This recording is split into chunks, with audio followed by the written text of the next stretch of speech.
Okay, can somebody confirm that you're hearing me? We can hear you. Great. Sorry about being late. I was in the bathroom and I didn't realize how late it got.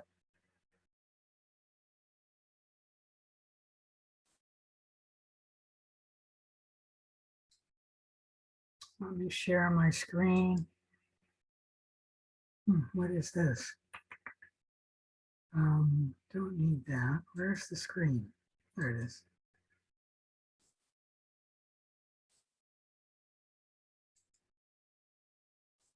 You should be seeing my screen now. Yes. Great. Today is August 9th, and we're supposed to be on microbial genetics.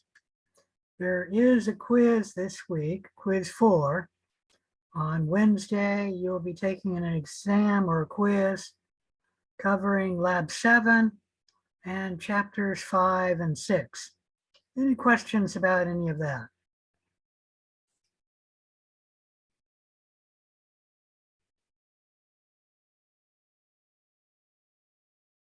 All right, no questions. Let me move forward.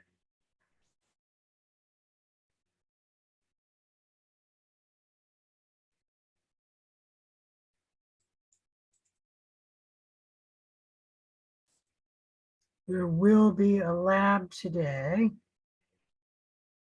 and that will be lab 9, our last real lab with the lab module. We will be meeting briefly to answer questions and go over the unknown project and the infectious disease work in the lab. But the sessions will really be just question and answer sessions. So today, is that right? Today will be the last lab. If you have questions about the unknown project, please ask me. Don't wait till the end of the term. This will take you time to finish the unknown project, and some of you have not gotten started yet. So you want to get started. If you have any questions about what to do, please email me or ask me in the lab. I did have one question about the project. Do you want me to ask it now or wait until lab? Why don't you wait till lab, because this is the lecture and that question is concerning the lab. Gotcha. Okay. Okay. Yeah, no Or problem. can Thank wait you. until the end of the lecture. No problem. Thank you. All right.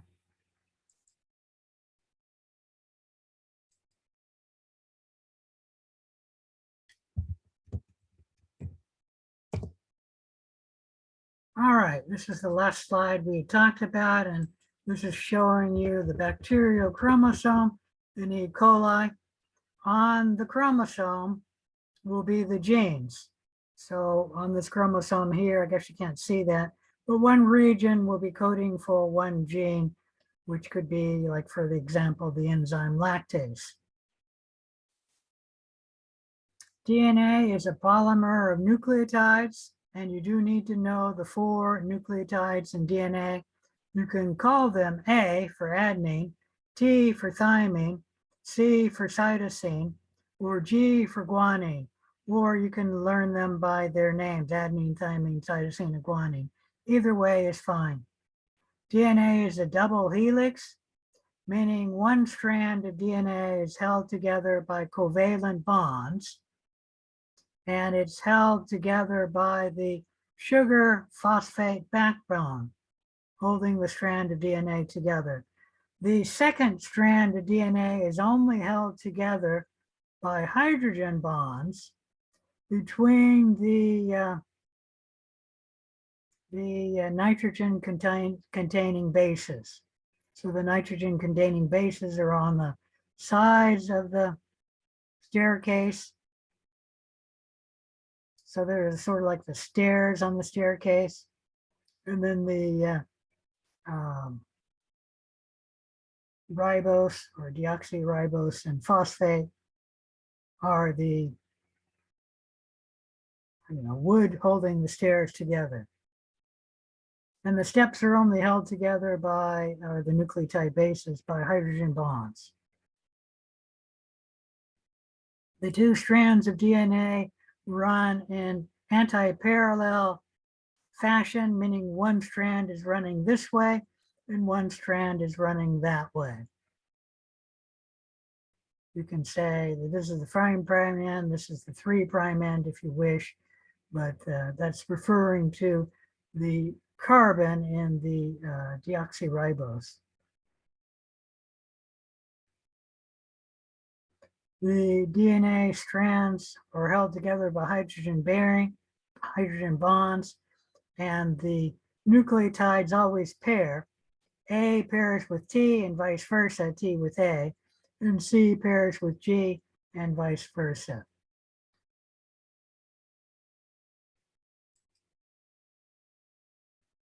I think we talked about this before, but if not, we can say that the DNA flows within cells in a vertical flow of information, meaning the information in DNA flows to RNA in transcription, and then in translation flows from RNA to protein.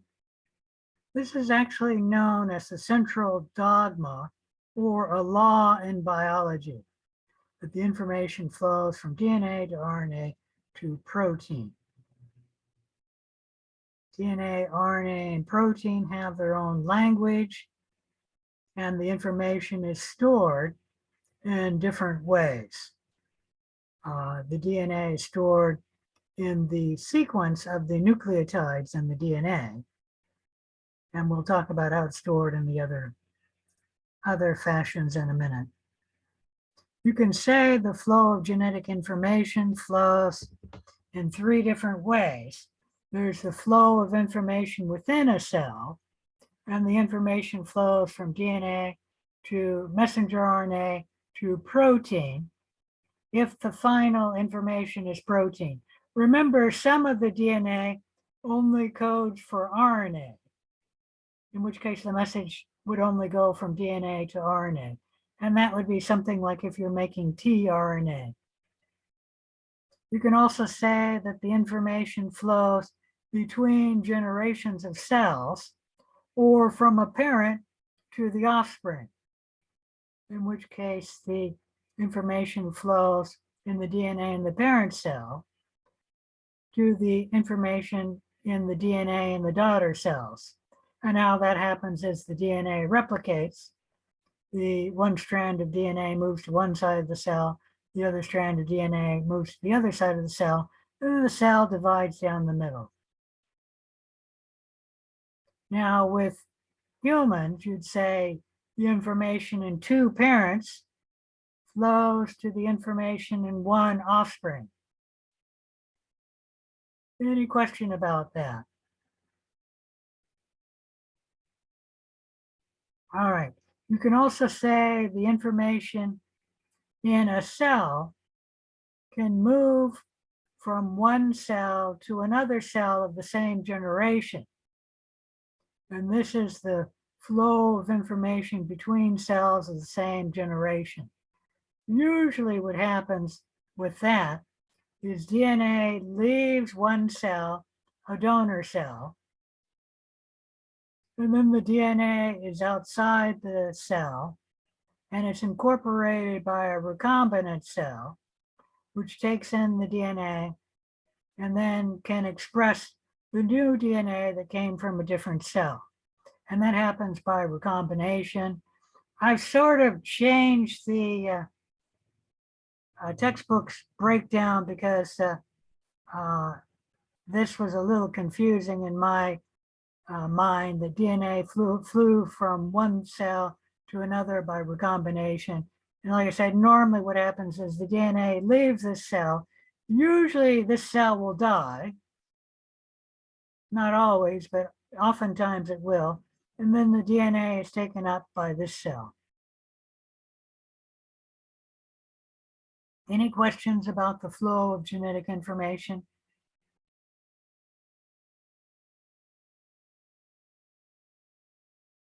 All right. I think they call this vertical gene transfer and this horizontal gene transfer.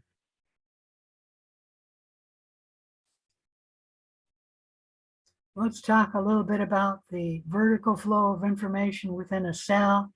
The information goes from DNA to RNA to protein. The information in DNA is stored in the nucleotides. There are 4 different nucleotides in DNA, so the alphabet is only 4. For RNA, the information is stored also in the nucleotides. It's a little different nucleotide because it's an RNA nucleotide than a DNA nucleotide, but it's similar. And once again, there are 4 different nucleotides in RNA. So the alphabet is 4. Now, when the information flows to proteins, the information is contained within the sequence of amino acids. And there are 20 different amino acids, at least in humans. And in most other cells, there's also 20. And so the alphabet is 20. That's compared to the English language, where we have 26 letters in our alphabet.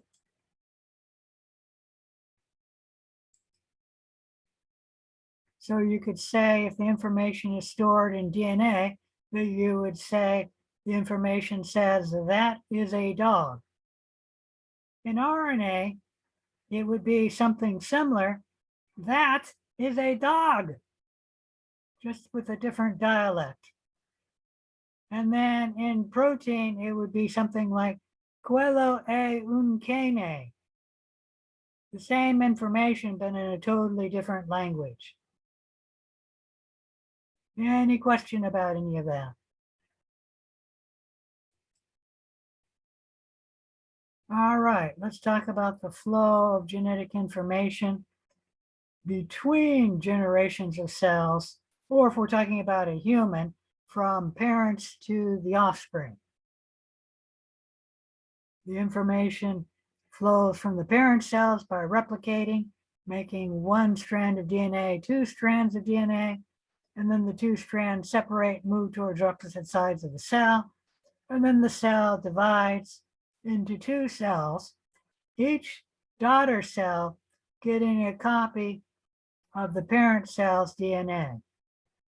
How that happens is, let me see if I can blow this up, is that the 2 strands of DNA separate into a single strand of DNA, and then the DNA polymerase uses 1 strand, which is the old strand of DNA. Come on, mouse. And then it reads the nucleotide here and then puts on the corresponding or the corollary nucleotide on the new strand of DNA. So if this strand is G, the nucleotide will put C on the new strand of DNA, which is being built. And then the polymerase will move down the template strand, and then it sees a C here, and so it'll add a G onto the new strand of DNA. And that's how the new strand of DNA gets made. Any questions about any of that?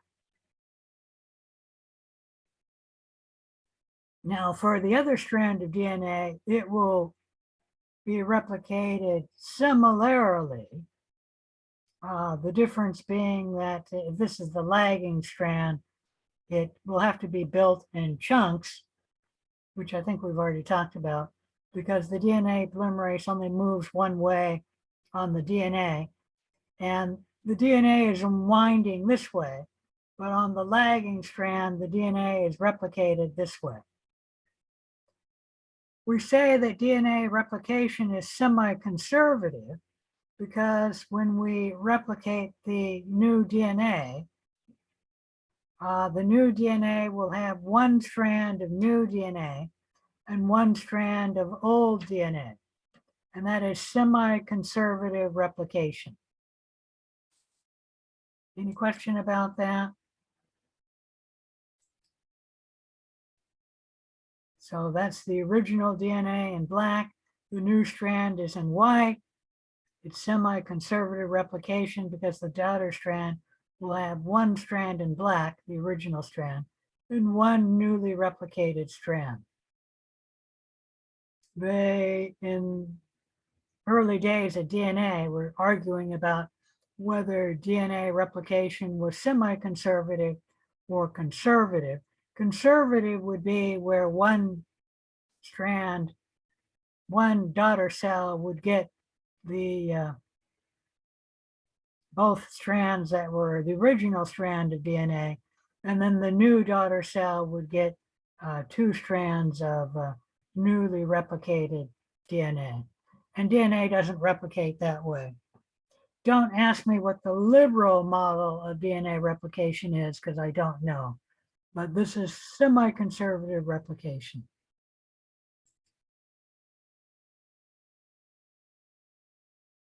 I think I've already talked about this, so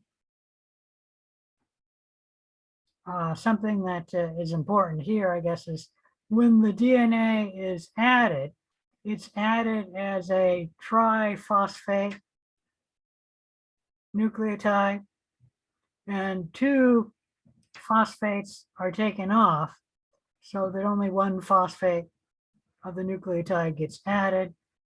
And when this phosphate comes off, it releases energy, and that energy is used to make the nucleotide bind to the new strand of DNA, meaning the nucleotide adding takes energy, and that energy comes from the release of the two phosphate groups.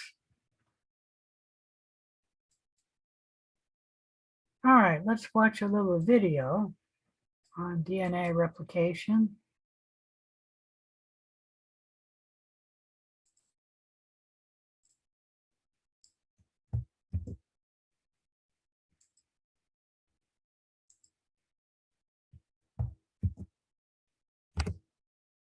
It'll probably take a little bit for this to load, so let me move on here and say that DNA replication moves from three main proteins. There's the helicase, which unwinds the DNA and splits the two strands.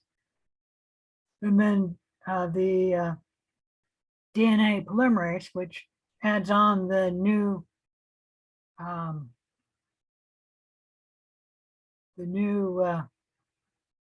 nucleotides to DNA, and there is a primer step we'll talk about. And then there's the ligase, which ligates the DNA together.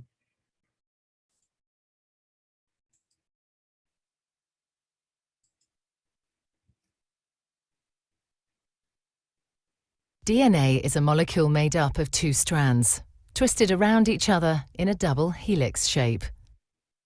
Each strand is made up of a sequence of 4 chemical bases, represented by the letters A, C, G, and T.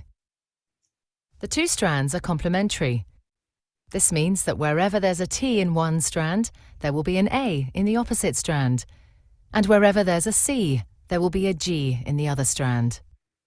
Each strand has a 5' end and a 3' end.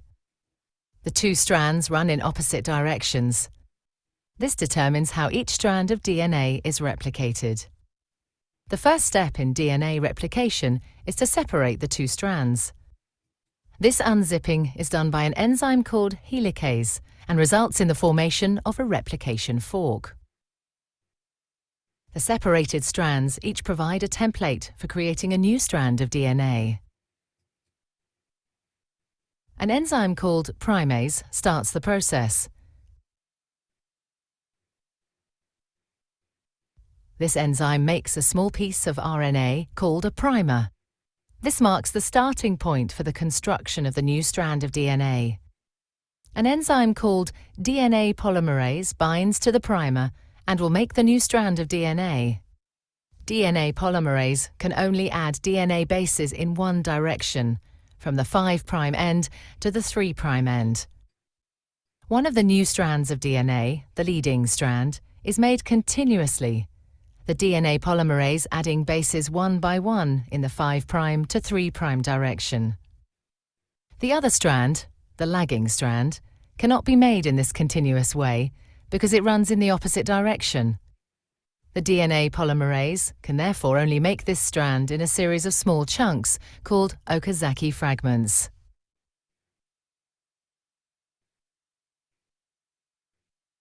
Each fragment is started with an RNA primer.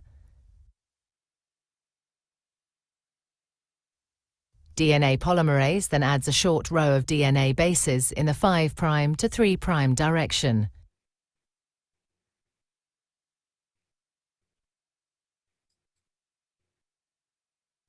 The next primer is then added further down the lagging strand. Another Okazaki fragment is then made, and the process is repeated again. Once the new DNA has been made, the enzyme exonuclease removes all the RNA primers from both strands of DNA. Another DNA polymerase enzyme then fills in the gaps that are left behind with DNA. Finally, the enzyme DNA ligase seals up the fragments of DNA in both strands to form a continuous double strand. DNA replication is described as semi-conservative because each DNA molecule is made up of one old, conserved strand of DNA and one new one.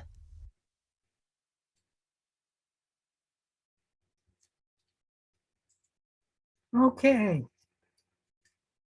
Any questions about that?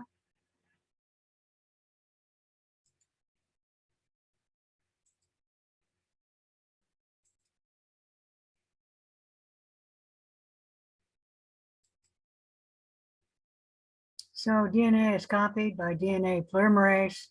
The DNA is always made in the 5' to 3' direction. It is initiated by an RNA primer, but I'm not going to ask anything about that. You should know the leading strand is synthesized continuously, meaning the DNA polymerase just moves down the leading strand of DNA in the 5' to 3' direction, synthesizing continuously the new strand of DNA. The lagging strand is synthesized discontinuously in fragments, which are called Okazaki fragments, by the doctor who discovered it. The Okazaki fragments are then joined by DNA polymerase when you remove the RNA primers. You don't need to know that. And then they're connected with DNA ligase. Let me show you a picture. Go back. Let's see if I can blow this up.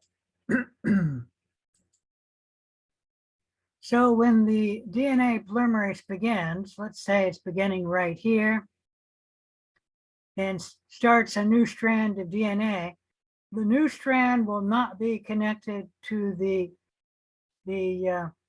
first strand. Okay. And then if this were to stop someplace right here,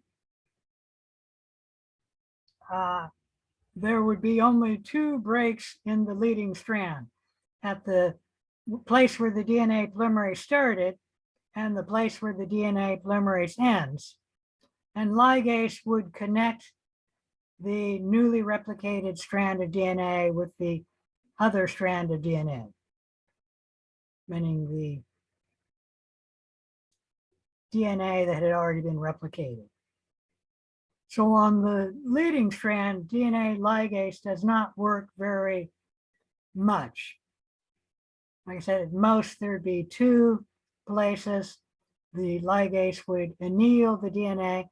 And when I mean anneal the DNA,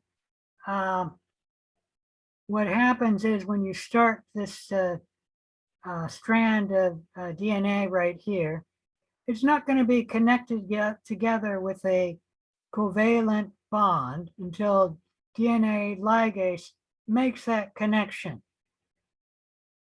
from this strand of DNA to the newly replicated strand of DNA. So that's a covalent bond that DNA ligase makes. Now on the lagging strand, we have 2 places ligase has to connect for each Okazaki fragment. So you have the start of the Okazaki fragment, connecting it with the DNA strand over here. And then you have the connection between this Okazaki fragment and that Okazaki fragment. So you have the ligase working, well, twice at each Okazaki fragment on the lagging strand. And the lagging strand will be made in many Okazaki fragments because it's not made this way. It's made in short batches this way. Any question about any of that? So the helicase opens up the two strands of DNA, making them one strand. The DNA polymerase makes the new strand of DNA, and then the ligase ligates the broken ends of DNA together to make it a single strand of DNA that's completely covalently bound to each other.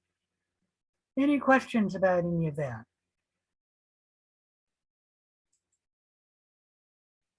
Already mentioned that, mentioned that, mentioned that, mentioned that. I mentioned that, so I talked about all of that. All right, any questions about DNA replication? If not, let's talk about RNA transcription. RNA transcription is the synthesis of RNA from DNA. DNA is transcribed to make RNA, and there are three main types of RNA that are made. There's messenger RNA, tRNA, and rRNA that are made from DNA. So when the RNA polymerase is transcribing the DNA to make RNA, how does the RNA polymerase know which type of RNA to make? Can anyone guess?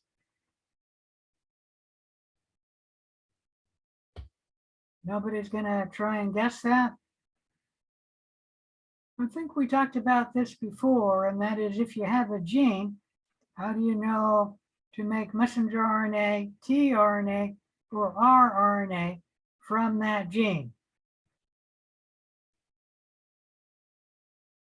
Nobody's going to answer? Well, think about that. That is a fairly important concept in genetics.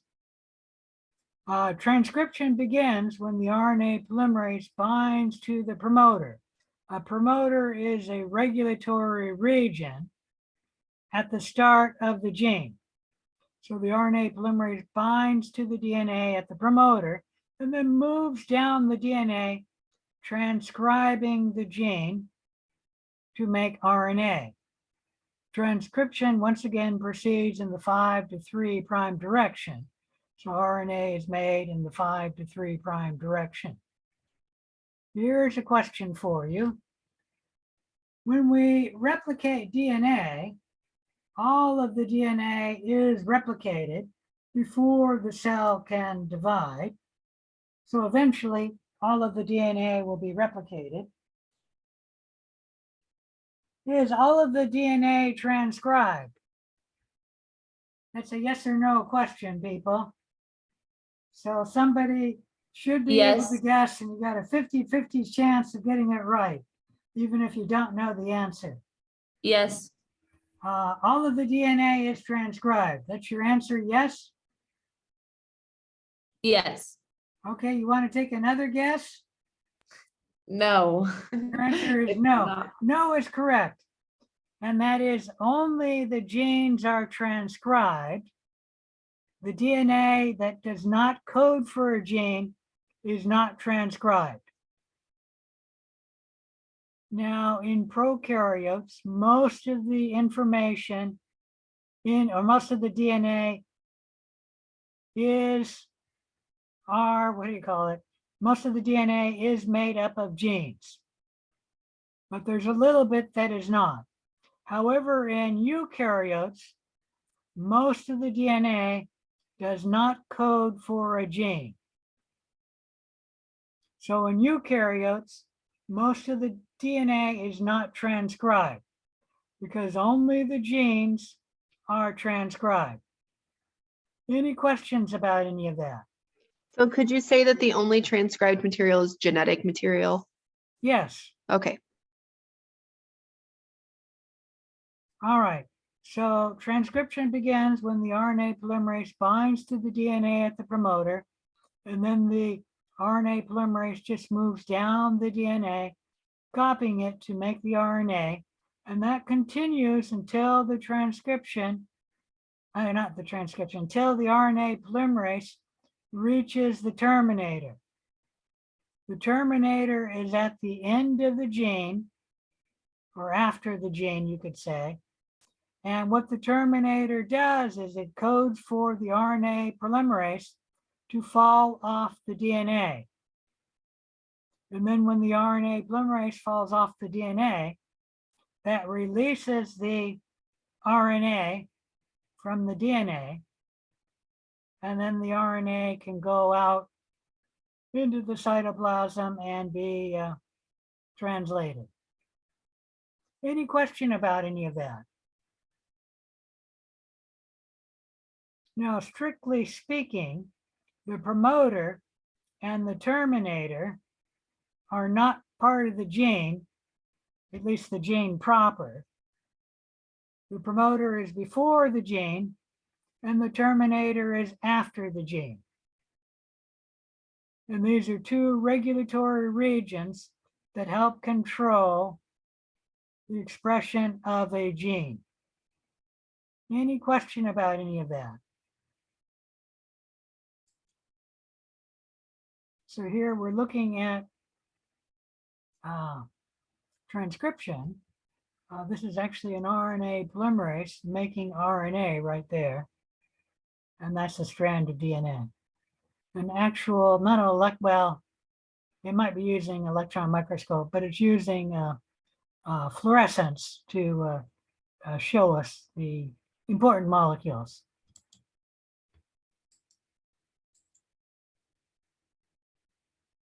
All right, so let's talk about RNA transcription in a little more detail. This is an overview showing you what's going on. An overview.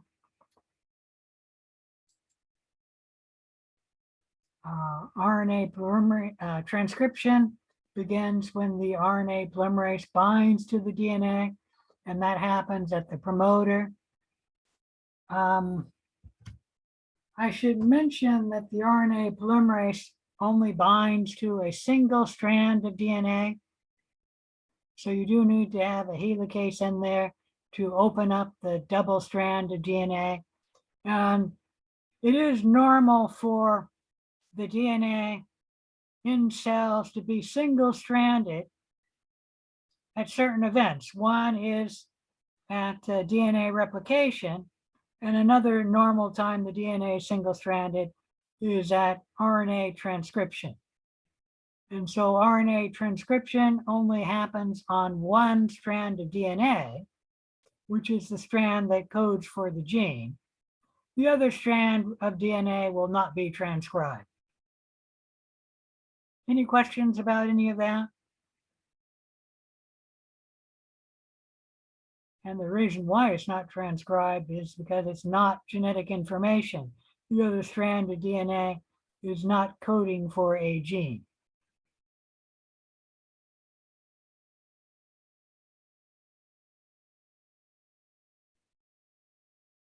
All right, I think this link doesn't work anymore. I'm gonna have to go to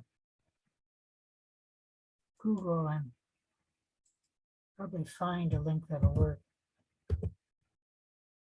Let's just see if that'll work.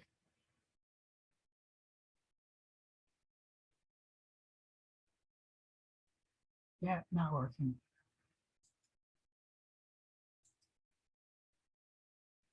And that says it's not working either.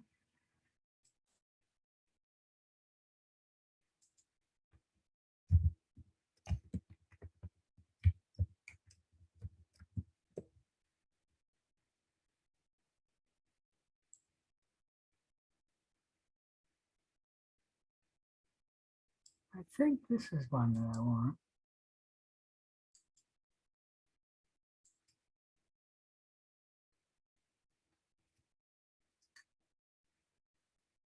Looks like we get a commercial beforehand. Fred Smith here told us the B&H photo helped change his life. Fred, tell us your story. I was a fitness instructor in Atlanta, and I transferred to New York March 13, 20.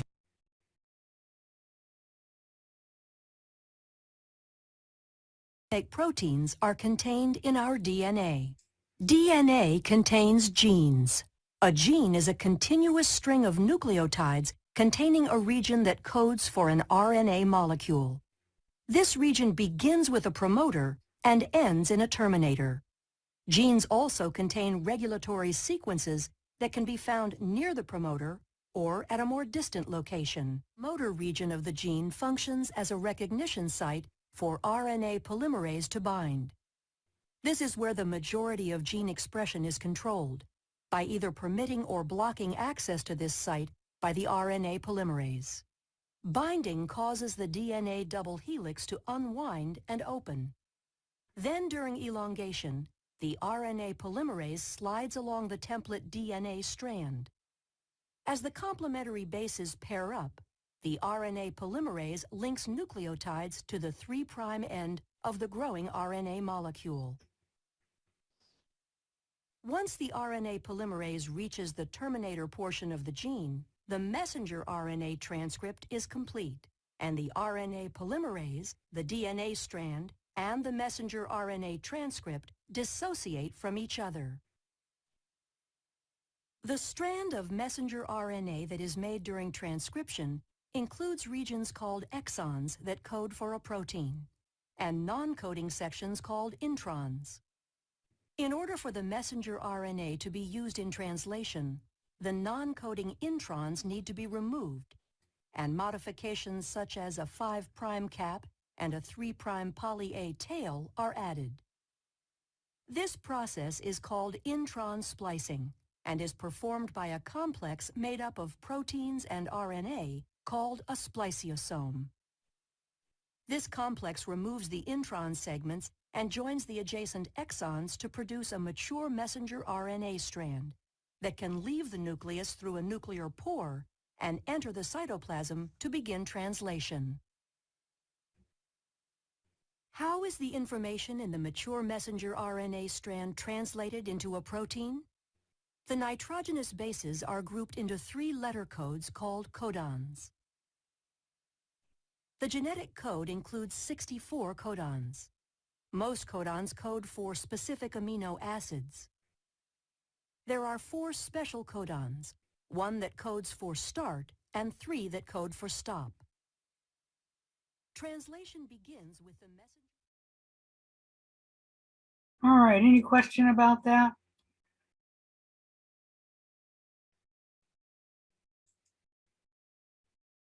So let's look at RNA transcription in a little more detail. So transcription begins when the RNA polymerase binds to the promoter and then moves down the DNA, adding corollary RNA nucleotides that correspond to the nucleotides in DNA. And this will continue until the RNA polymerase moves down the DNA and reaches a terminator. Once the RNA polymerase reaches the terminator, the RNA polymerase falls off the DNA. This will release the RNA molecule from the DNA. And then the DNA double helix will snap back and return to being a double helix. All right, any questions about RNA transcription? The RNA molecule will then move into the cytoplasm. In prokaryotes, you got to remember the DNA is already in the cytoplasm. So the RNA, once it is made, is immediately available to being translated. But in eukaryotes, the RNA molecule has to move out excuse me, I'm losing my headphone here. The RNA molecule has to move in from the nucleus to the cytoplasm before it can be translated into protein.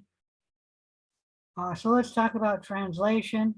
This is the synthesis of proteins at the ribosome using the information in the messenger RNA.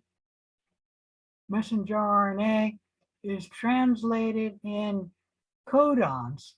A codon is a group of 3 nucleotides which are read as one unit. So a codon, or 3 nucleotides, are read to code for the amino acid. Curiously, when the messenger RNA is being read by the ribosome to make protein, the ribosome does not begin at the start of the messenger RNA. The ribosome will read down the messenger RNA, but it does not begin protein translation until the ribosome reads the start codon AUG in the messenger RNA. So you really should know the start codon is AUG. Everything before AUG is not translated into protein. Any question about any of that? Now, the AUG performs 2 functions. It tells the ribosome, start protein translation here. And it also codes for the amino acid methionine. So every protein, when it's first made, starts with the amino acid methionine, because every protein begins with AUG on the messenger RNA. Any question about any of that? All right, here's a question for you. What happens to the protein if the protein does not want to start with the amino acid methionine? What does the protein do? And when it's made, the protein will have that amino acid starting the protein. Anyone have a guess?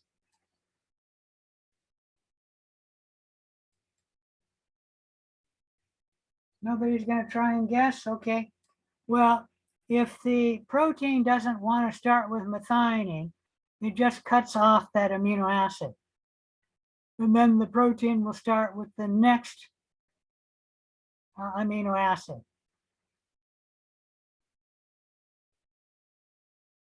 All right. So the ribosome will read the messenger RNA and translate the codons into amino acids, reading down the messenger RNA until the ribosome reaches one of the stop codons. And there are 3 stop codons. You should know that there are 3, but you do not have to memorize the different 3 stop codons. Okay? You probably should memorize the start codon because there's only 1.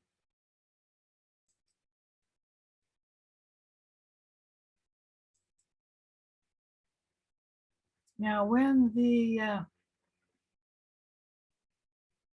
ribosome is reading the messenger RNA, it reads 3 nucleotides of the messenger RNA to be a codon, and then translates that codon into an amino acid. However, humans and most organisms only have about 20 amino acids. Actually, humans only have 20 amino acids, but there are slightly more than 60 possible codons. So what happens is that more than one codon may code for the same amino acid. For example, there's only 2 codons or 2 amino acids that are coded by 1 codon. One is methionine. Only AUG codes for methionine right here. And then the other one you don't need to know, tryptophan. There's only 1 codon coding for tryptophan. But all of the other amino acids have more than 1 codon coding for it. So for example, phenylalanine has 2 codons coding for this amino acid. Some of them have 4 codons coding for that amino acid. Serine is one that has 4 codons coding for it. And then a few of them have 6 codons coding for that amino acid. Like the amino acid leucine has 6 codons coding for this amino acid. This we call the redundancy of the genetic code. And it actually has another name, degeneracy of the code. Degenerate meaning that there's more than 1 codon coding for an amino acid, or at least most of the amino acids. Any question about any of that?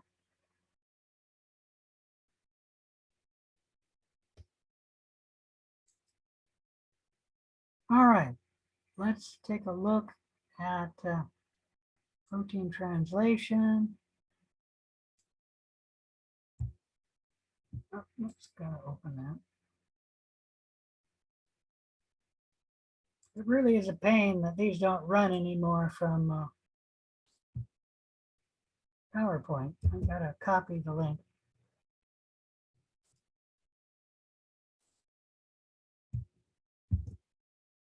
Looks like another YouTube video.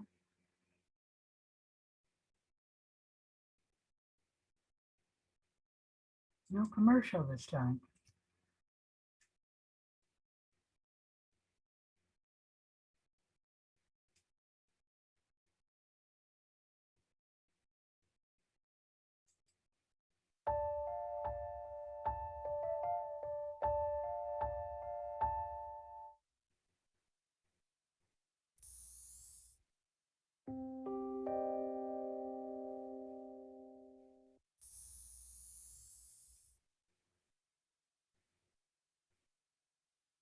Translation is the synthesis of a protein from an mRNA template.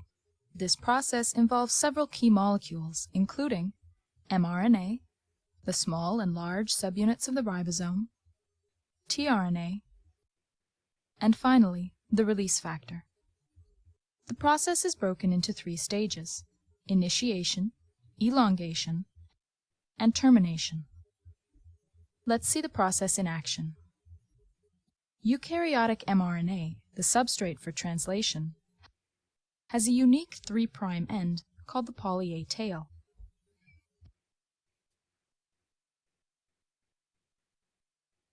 mRNA also contains codons that will encode for specific amino acids. A methylated cap is found at the 5' end. Translation initiation begins when the small subunit of the ribosome attaches to the cap and moves to the translation initiation site. tRNA is another key molecule. It contains an anticodon that is complementary to the mRNA codon to which it binds. The first mRNA codon is typically AUG. Attached to the end of the tRNA is the corresponding amino acid. Methionine corresponds to the AUG codon. The large subunit of the ribosome now binds to create the peptidyl, or P site, and the aminoacyl, or A site. The first tRNA occupies the P site. The second tRNA enters the A site and is complementary to the second mRNA codon. The methionine is then transferred to the A site amino acid, The first tRNA exits, the ribosome moves along the mRNA, and the next tRNA enters.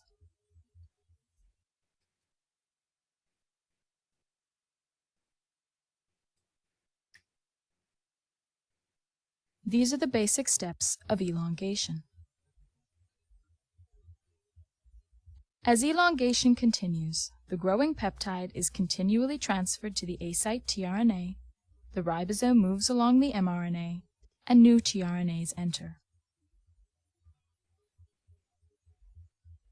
When a stop codon is encountered in the A site, a release factor enters the A site and translation is terminated.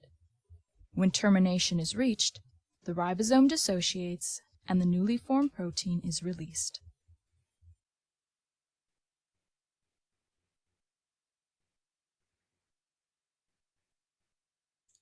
All right. Any questions about that video?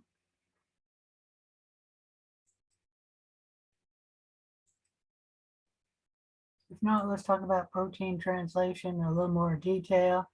Remember, translation is the movement of the information from the messenger RNA into protein. Translation occurs when the ribosome binds to the messenger RNA. It will bind right here and then move down it to the AUG. You don't need to know there's going to be two ribosomal units which will bind to the messenger RNA. Another important player is the tRNA. Why tRNA is really important is I say that the ribosome reads the messenger RNA, but the ribosome actually does not read the messenger RNA.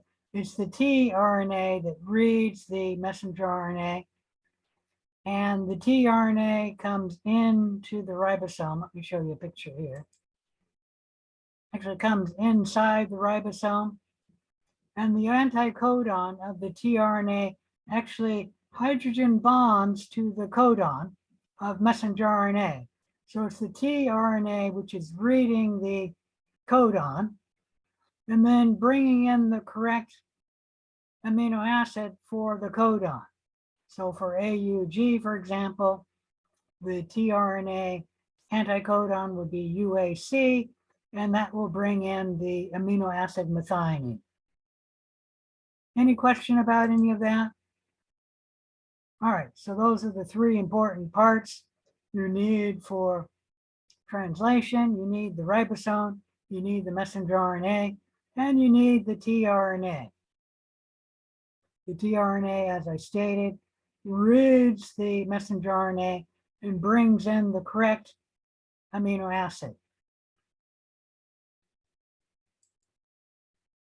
The ribosome binds to the messenger RNA and then moves down it. And the ribosome has, I don't know, a channel or hole in it, which allows the tRNA to come through the ribosome, and it's actually binding to the ribosome on the side. And then the anticodon will bind to the codon in the messenger RNA. And there's actually two channels in the ribosome. I remember a biochemist saying there's a third, but the third isn't used. So we're going to say there's two channels in the ribosome. And the first tRNA will come in the first channel. You don't need to know the name of it. Bringing in the correct amino acid for the codon. And then the second amino acid will come into the second channel, and it'll bring in the correct amino acid for the second codon.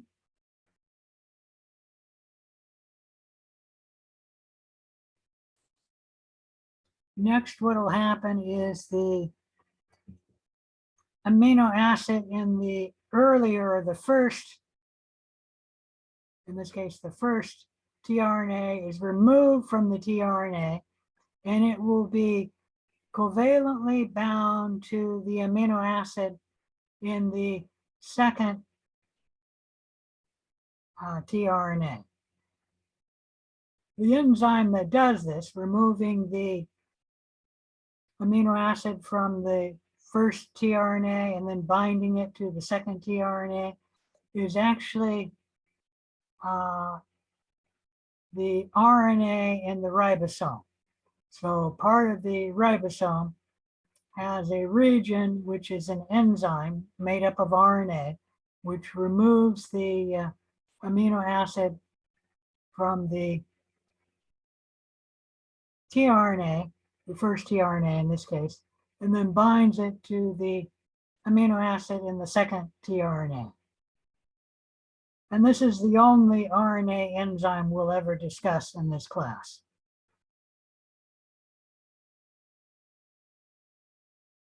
Any questions about that? All right.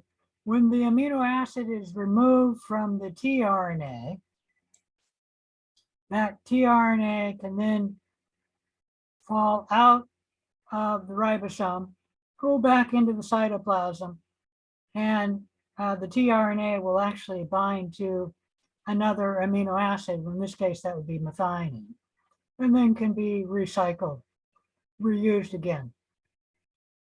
When that happens, the ribosome now has an empty spot here, and so it'll shift down one position so that it'll move down to here, meaning that the second codon will be in the first position of the ribosome, and then the second codon will open up, or the second channel of the codon of the ribosome will open up so that the next tRNA can come in to the third codon.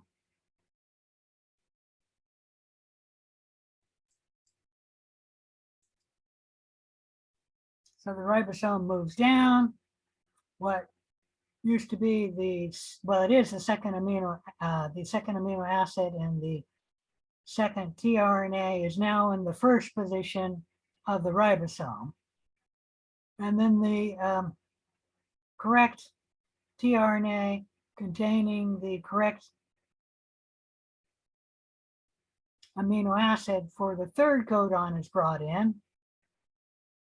And now the enzyme of the ribosome removes the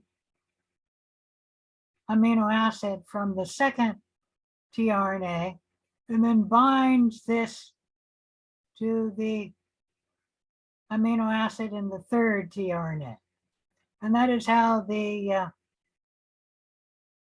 amino acids will grow to make the growing polypeptide that will eventually grow into the protein. Any question about any of that? All right, when that happens, this tRNA can then fall out of the ribosome. This will be empty, and so the ribosome will shift down one codon, which will open up the second position in the ribosome for the next tRNA to come in and bind. Then it will read the messenger RNA and bring in the correct amino acid for that codon of the messenger RNA. And that process will continue with the ribosome moving down the codons of the messenger RNA, growing the amino acid chain so that eventually we get a polypeptide which will grow into the protein. Remember, it's only called the protein when the last amino acid is added to the growing polypeptide chain. And the ribosome will continue doing that, moving along the messenger RNA, opening up this position here in the ribosome for the next tRNA to bring in the correct amino acid. And that'll happen until the ribosome moves down the messenger RNA and reaches the stop codon. Once the ribosome reaches a stop codon, And remember, there's 3 different stop codons. The ribosome will then stop building the amino acids on the growing polypeptide chain, and it will then release the amino acid polypeptide chain, which is now the protein. That tRNA will come out, and then the ribosome will disassemble and fall off the messenger RNA, releasing the protein, as well as the last tRNA. Any question about any of that? That is protein translation. So it starts at the start codon, ends at the stop codon. And that's protein translation. Now, let me state that protein translation in prokaryotes has a complication. As you can see, here's a gene, and this is actually a transmission electron microscopic image of the gene. And each of these here is a product of this gene, meaning we are making RNA from this gene. And in prokaryotes, as well as in eukaryotes, you can have the gene transcribed more than once. And in this case, we have 1, 2, 3, 4, 5, 6, 7, 8 different messenger RNAs being made from this same gene. Any question about any of that? So we're going to get at least 8 messenger RNAs being made from this gene, and they're being made at close to the same time. You'll note that they're bigger on this side than on this side, and that's because the messenger RNA is starting here, and the RNA polymerase is moving down the DNA there, and over here is near the end of the gene, and so the messenger RNA over here is close to full size, and here it's short. And that's one complication of, I guess that's a complication of RNA transcription. And that is, you can have more than one messenger RNA being made from the same gene at nearly the same time. In prokaryotes, it's even more complicated than that, and that is transcription is happening in the cytoplasm so that the ribosomes can actually bind to the messenger RNA before the messenger RNA is completely made. And in fact, you can see in this case, this is the artist's rendition, this is what we're seeing here, that these globs, circular globs, are actually ribosomes, which are binding to the messenger RNA and translating the messenger RNA, so that this messenger RNA has 1, 2, 3, 4, 5 ribosomes translating it at nearly the same time. And this one has 4 ribosomes translating the messenger RNA, and this one has 2 ribosomes beginning translation of the messenger RNA. And you can see here that this messenger RNA is still small. It is nowhere near being finished. And this is just a complication in prokaryotes where we can have protein translation occurring. In fact, protein translation is happening in more than one time on the messenger RNA, and the protein translation is happening before the messenger RNA is completely made. And that's a complication in prokaryotes. Now, in eukaryotes, you can never have protein translation happening before the messenger RNA is completed, because transcription happens in the nucleus. Translation happens in the cytoplasm in eukaryotes. And so the messenger RNA has to be finalized before it can leave the nucleus and go out into the cytoplasm to be translated. Any question about any of that complication?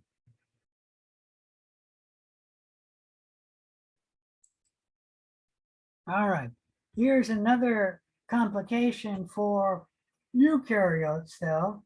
And in eukaryotes, there's an additional step that once the messenger RNA is made, it simply cannot leave the nucleus and be translated into protein. And that's because when the messenger RNA in eukaryotes is made, there will be introns in the messenger RNA. An intron is a region of a gene that does not code for the gene's product, meaning an intron does not code for any amino acids of the protein. Only the exons of the gene code for amino acids of the protein of a messenger RNA. And I guess if we're talking about tRNA or rRNA, the exons code for the tRNA or the rRNA. The introns do not.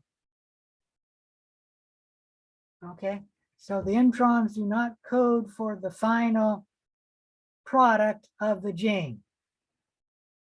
And the complication is that this initial RNA transcript cannot leave the nucleus, that there are pores in the nucleus that'll stop the initial RNA transcript from leaving the nucleus.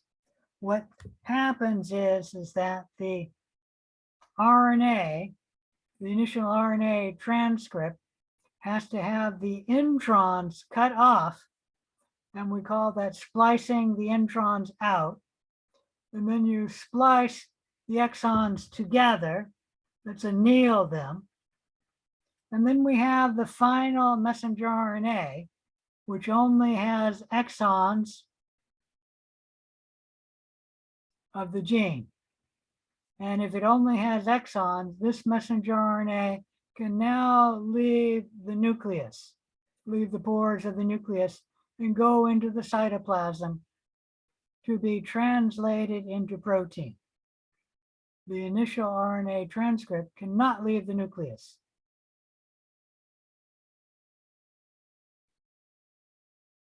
Any question about any of that?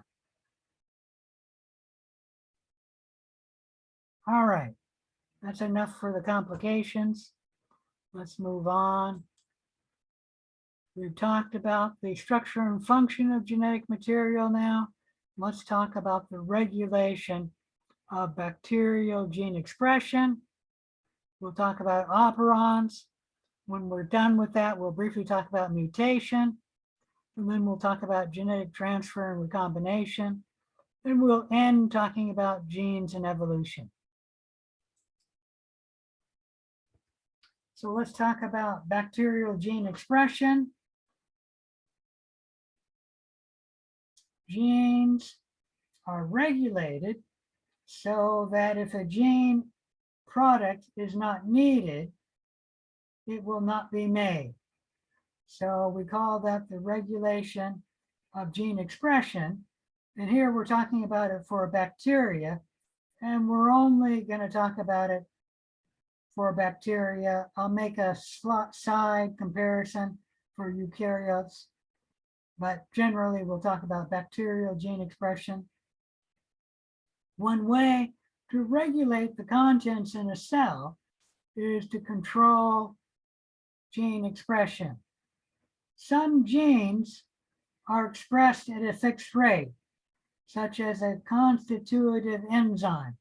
An enzyme the cell always wants, and so it'll always make it at a fixed rate. Housekeeping genes are genes which are always on, and they're always expressed at a fixed rate. Other genes are expressed only as they are needed, such as an enzyme, which is used at some times in the cell, but other times is not needed. And when it's not needed, that gene can be turned off, meaning not expressed. There are two ways to do that: control the gene expression, and you can do that with a repressible enzyme or repressible gene, or an inducible gene. Another way to control the products within a cell are by regulating by pre-transcriptional control, such as with an inducible operon, which we will talk about. But there are repressible operons, which we're not going to talk about, and you're not going to be tested on. Another way to regulate by pre-transcriptional control is epigenetic control. And we're not going to talk about that. You're not going to be tested on it. And then the final way to regulate the constituents, what's the word I'm trying to say? The contents of a cell is by post-transcriptional control. We're not going to talk about that. You're not going to be tested on it. With post-transcriptional control, you do make the enzyme, but the enzyme is shut down. And so the enzyme can't function. And that does regulate the cell contents. All right. One reason cells have inducible genes is because if the gene is not needed, does it make any sense to make the gene product if the gene product's not going to be used? No. If the gene isn't going to be used, there's no reason to make the gene product, because it just wastes energy making a product that you're not going to use. And that's why a gene can be shut down, because the gene isn't being used. All right. So when we're talking about gene expression, we need to talk about the operon model of gene expression. Bacterial operons are a little simpler than eukaryote operons. An operon contains at least one gene of interest, and this gene is called a structural gene. The operon itself contains the structural gene or genes, and the regions around the structural gene that control the expression of the structural gene. So the operon could be called the super gene, because all of these regions are controlling the expression of this structural gene. I'm talking about structural gene Z here. And then structural gene Z is the gene that we normally talk about. Like when we talk about the blue-eyed gene, or the gene that codes for the enzyme lactase, we're talking about a structural gene. Everyone clear on that?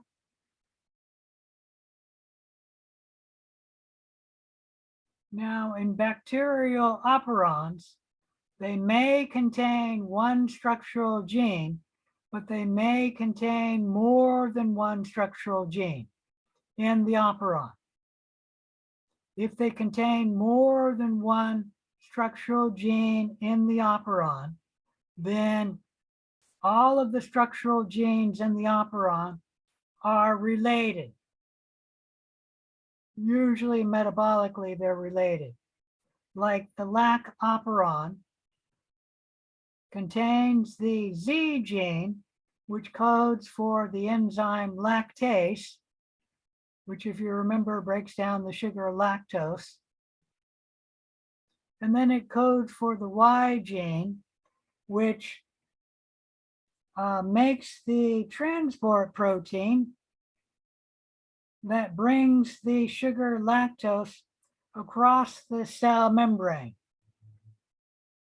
And then it codes for the structural gene A, which is involved in the metabolism of lactose. And specifically, lactose will be broken down into beta-galactose and glucose by the Z gene, the lactase gene. And then the A gene is important in helping convert beta-galactose into the sugar glucose. The point being, all three structural genes are involved in the metabolism of lactose. And so that's why they are in the operon, because there are three structural genes all related to the metabolism of the sugar lactose. And those are in the lac operon. Also in the lac operon are controlling regions around the structural genes of interest. And that would be the promoter, which we've already discussed, and the operator, which we'll discuss later today. And the terminator is also a portion of the operon. If you remember, the terminator is the region of DNA that codes for the RNA polymerase to fall off the DNA. So the terminator is at the end of the structural gene, and it codes for the RNA polymerase to fall off the gene.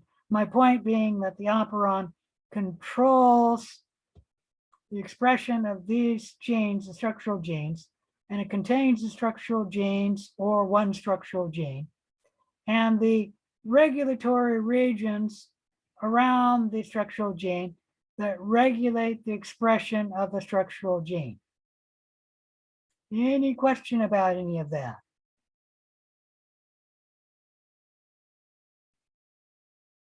Now, eukaryote operons are similar to prokaryotes.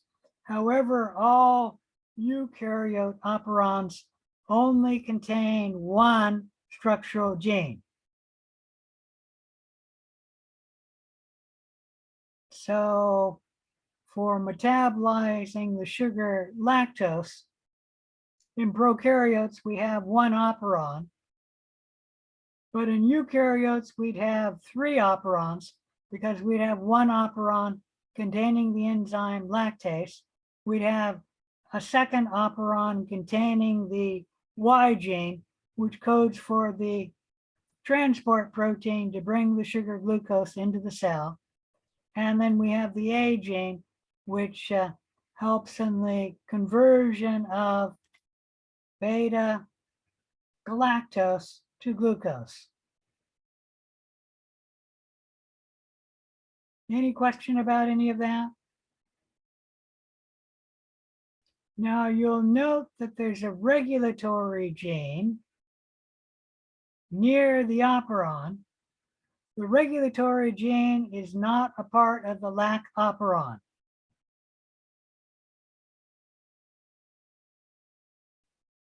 The regulatory gene actually is its own operon.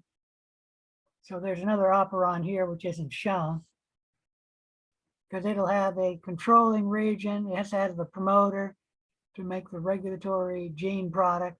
It has to have a terminator. Normally, the regulatory gene, which is a gene that regulates the expression of the lac operon, normally this regulatory gene is not located near the operon that it regulates. In fact, in eukaryotes, usually the regulatory gene is on a different chromosome than the operon that it's regulating. Okay, but in the case of the lac operon, the regulatory gene is right next to the lac operon. Any question about any of that? All right. So we mentioned that regulation can be either from induction or repression. They're similar. An induced gene is a gene that is normally shut off and has to be induced to be turned on. A repressed gene is a gene which is normally turned on, but to turn it off, you repress the gene. And we're not going to talk about repression. For the lac operon, which we're going to talk about, it is an inducible operon. And normally it is shut down. In E. coli, why would E. coli normally have the lac operon turned off? What do you know about the sugar lactose?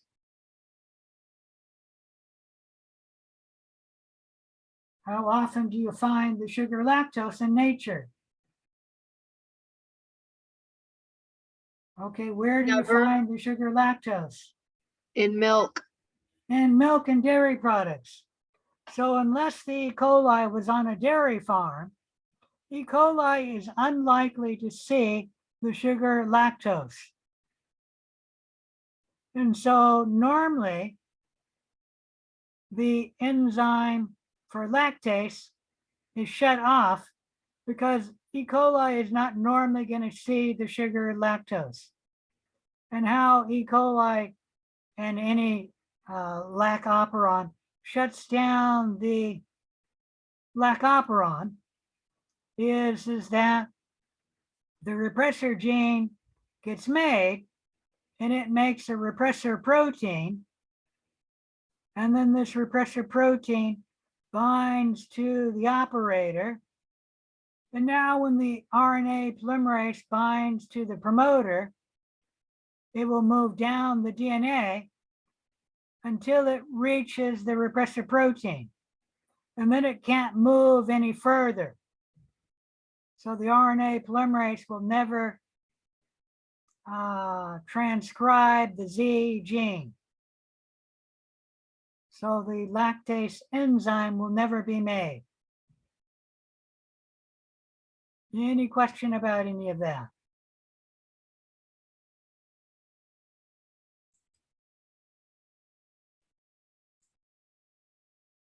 I think we go to 650. Okay, so let's continue. So normally in E. coli or any other bacteria that has the lac operon, it makes the repressor protein. The repressor protein binds to the operator.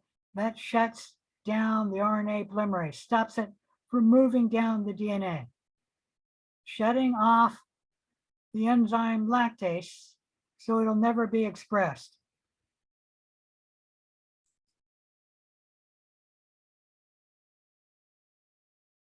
All right, so how do we turn on the lac operon? Well, whenever you have the sugar lactose around, lactose has an isomer, which is allolactose. And by isomers, we mean that it's the same molecule. It's just one is left-handed, one is right-handed. So whenever you have the sugar lactose around, you have the sugar allolactose around. And allolactose is the inducer. Allolactose will bind to the repressor protein and inactivate it. If the repressor protein is inactivated, it will not bind to the operator. Now, when the RNA polymerase binds to the promoter, the RNA polymerase will move down the DNA, transcribing the DNA, transcribing the Z gene, making the enzyme lactase. And another name for lactase is beta-galactosidase. I will use the term lactase. You'll note that this messenger RNA is a little unusual and that more than one protein will be made from it. The enzyme lactase will be made. Permease is the transport protein that brings the sugar lactose into the cell. And then transacetylase is the enzyme which helps convert beta galactose into the enzyme glucose. So this messenger RNA, it will actually make 3 different proteins. And we've never seen that before, but that's what happens in the lac operon. All right, let's watch a little video on the lac operon.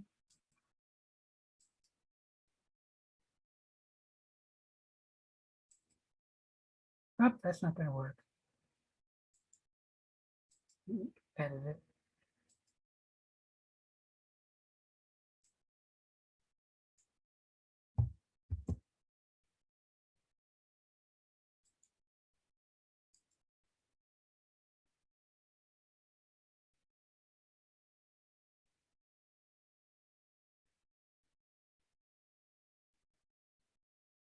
No, this is taking a long time to load. Let me just shut it down.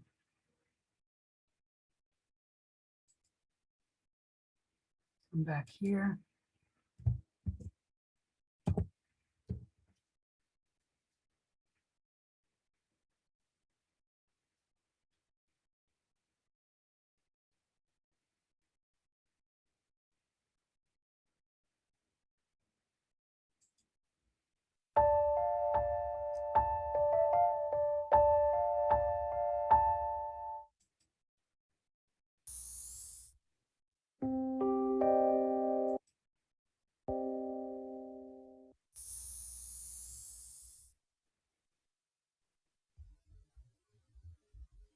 The E. coli lac operon is an example of an inducible set of genes. These genes are responsible for the breakdown of lactose into sugars used for cellular metabolism. This inducible system also involves bacterial DNA, a repressor, mRNA, and the sugar molecule lactose. This animation will only focus on 2 of the 3 proteins encoded by the lac operon, beta-galactosidase and permease. Gene expression can be induced or turned on when a specific inducer molecule appears in a cell.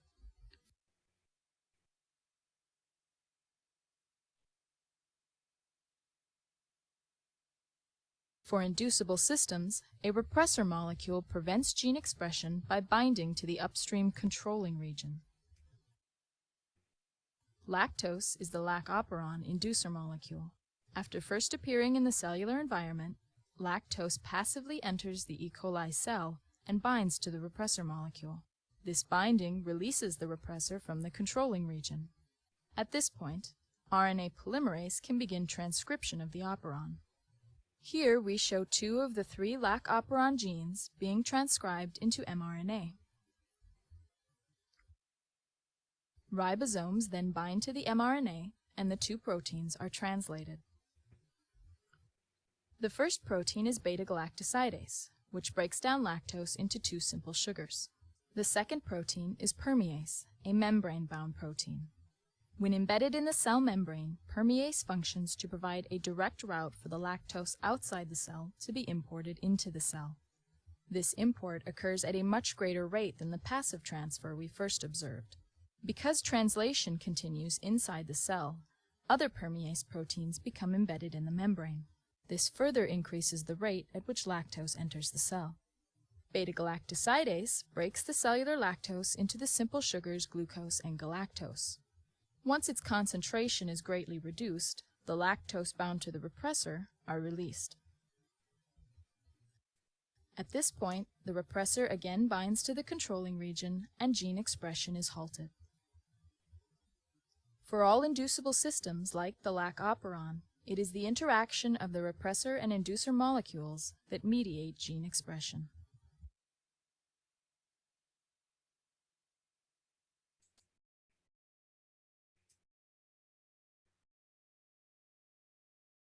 Okay, any questions about that video?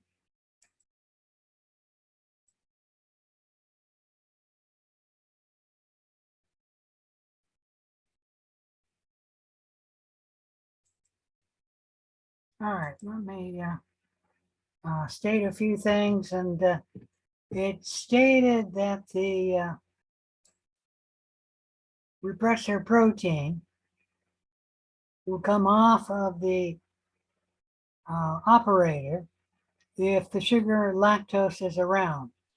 That actually isn't exactly correct. What happens is the binding of the repressor protein to the operator binds at a stoichiomic reaction, and so it will every once in a while fall off. If there's repressor protein around, this repressor protein will bind once again to the operator, shutting down the lac operon. However, if the inducer allolactose is around, once the repressor protein falls off of the operator, it can be bound to allolactose, inactivating the repressor protein. And now there's no repressor protein to bind to the operator. And so the gene will be expressed, turned on. Another thing here, this polymerase will not simply just stay here locked in position, that it is binding to the DNA by a stoichiomic reaction, and every once in a while, it'll fall off the DNA. So eventually it'll fall off the DNA, and then this RNA polymerase can bind to another promoter and then transcribe that gene. So the point being, this RNA polymerase is not locked in position here. Any questions about the lac operon? So the lac operon happens in bacteria cells because it doesn't make any sense to make these genes if the sugar lactose is not around. That would just be wasting energy to make these genes if the sugar lactose is not around. However, when the sugar lactose is around, you need a way of turning on these genes of the lac operon so that E. coli can then utilize the sugar lactose. And that's why we have the lac operon as an inducible system. Any question about any of that? All right, if there's no question about that, let's talk briefly about mutation. Mutation is a change in the genetic material where at least one nucleotide is different. It may be a whole region of DNA which is different, but at least one nucleotide is different. Mutations may be neutral, meaning they don't have any effect on the individual who has the mutation. They may be beneficial, where the individual is given a reproductive advantage, or they may be harmful. The mutation will be detrimental to the individual or their reproduction. A mutagen is an agent that increases the incidence of mutations. So it's an agent that causes mutations. However, mutations always happen. Spontaneous mutation is when mutations occur naturally, and they occur in the absence of a mutagen. Spontaneous mutation always occurs simply when the DNA is being replicated. Every once in a while, not very often, a mistake can be made, and that will lead to a spontaneous mutation. Here we're seeing spontaneous mutation. Actually, here we're seeing another spontaneous mutation, and I'll talk a little bit about this. Over 10,000 years ago, humans only had brown eyes. There was not a blue-eyed allele. And then 10,000 years ago, in Northern Europe, there was a spontaneous mutation creating the blue-eyed allele. And for some reason, that blue-eyed allele increased in frequency. And actually in Northern Europe now, it is the main or the predominant allele. However, in the rest of the world, it is not the predominant allele. In most of the world, it's actually a rare allele. Like in Africa, it's a rare allele. In native Australian Aborigines, it's a rare allele. But in Northern Europe, it's the main or the predominant allele. Any questions about any of that? And that, like I said, was a spontaneous mutation that occurred 10,000 years ago, allowing humans to have two different eye colors, brownish and bluish. Now, if we talk about dogs, they have three different eye colors, brown, blue, and yellow. Sometime in the future, we could have another spontaneous mutation, and then humans may get yellow eye color.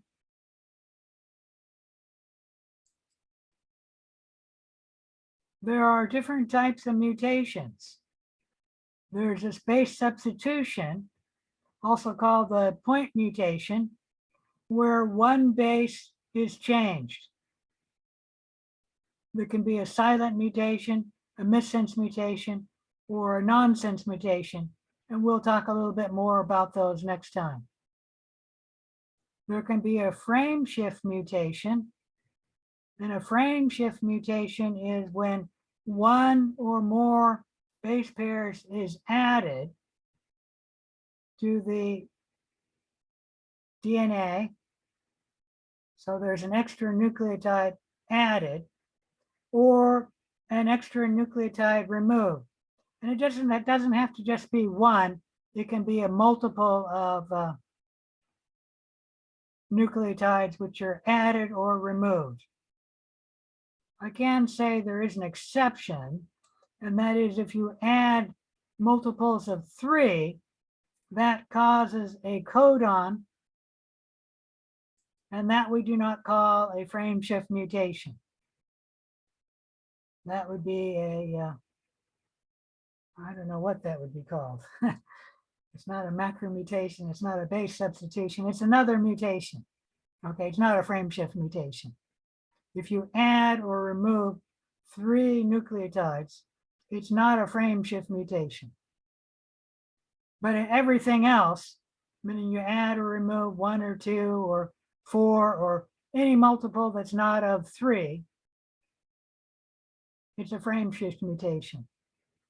There's also a macromutation where an entire region of a chromosome is either added or deleted.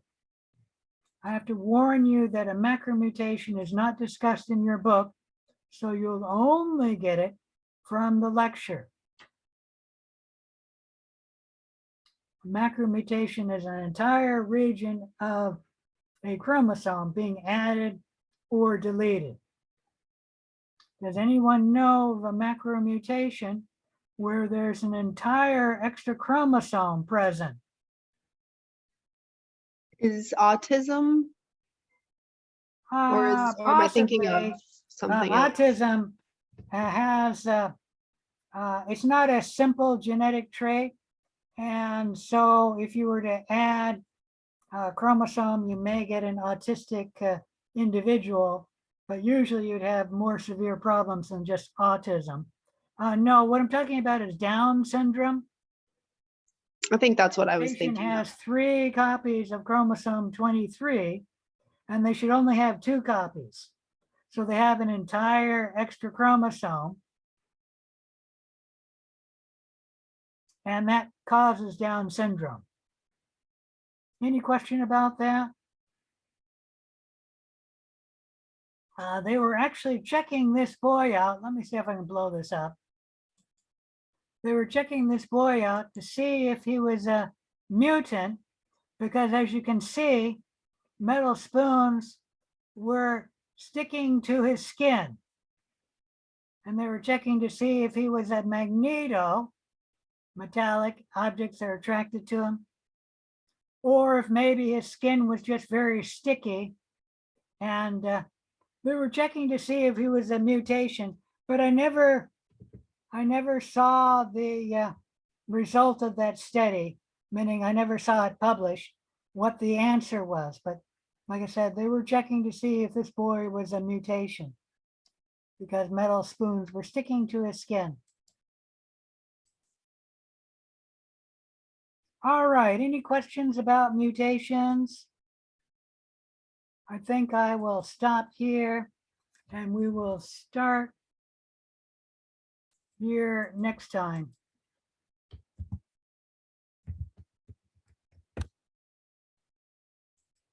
Any questions?